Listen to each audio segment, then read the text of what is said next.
صباح الفل، انا بعمل حاجه جديده جدا النهارده. عشان بدايه السنه الجديده دي كيت اللي هي الانجين عشان الجينات والدي ان اي. انا بعمل مسحه اكشلي اللي انا مختارها هي بريميوم، هي 4 مسحات، ودي الانجين مع 4 مسحات غير بعض، وفي منهم مسحات بتروح بره مصر يعني، وفي منهم مسحات هنا، لكن النتائج بتظهر من اسبوعين لشهر، بيطلع بقى ريبورت كامل. مش لازم تفتح بقك طويل عشان تطلع تاني، لا هنفتح بقنا شويه اكتر شويه.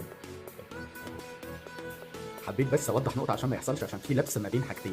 الدي ان اي دي 4 سوابس، 4 مسحات، ملهاش علاقه خالص بالدي ان اي بتاع الانسستري اللي هي جذورك ايه وجدودك ايه وانت منين ومخلط من اي مناطق في العالم. كل ده ما يهمنيش طبعا خالص على الاخر يعني، ولا يفرق معايا. يفرق معايا بقى الدي ان اي اللي انا عاملهم من ال4 مسحات دول بيوروا بقى جسمك شغال ازاي، عظمك، التدريبات اللي تنفع معاك او ما تنفعش، الاكل اللي يخسسك او اللي يتخنك، السنسيتيفيتي، حساسيتك للكربوهيدرات، النشويات، حساسيه جسمك يعني حاجات، معلومات كتيره جدا جدا تفيد الانسان في صحته وفي اللونجيفيتي يعني. كله بايد الله طبعا وبايد ربنا سبحانه وتعالى، ولكن ما يمنعش ان انا اخد بالاسباب، ان انا احاول اعرف عشان بالريبورتات بقى، الريبورتس اللي هتطلع دي هعرف منها، هيخلوا استشاريين في خبرات كتير يكلموني عشان اعرف. انا لو تلاحظوا انا بحاول اترجم بالانجلش، لان هو الموضوع بالانجليزي يعني، الحاجه انا قاريها بالانجلش فانا بحاول اترجمها. صباح الفل.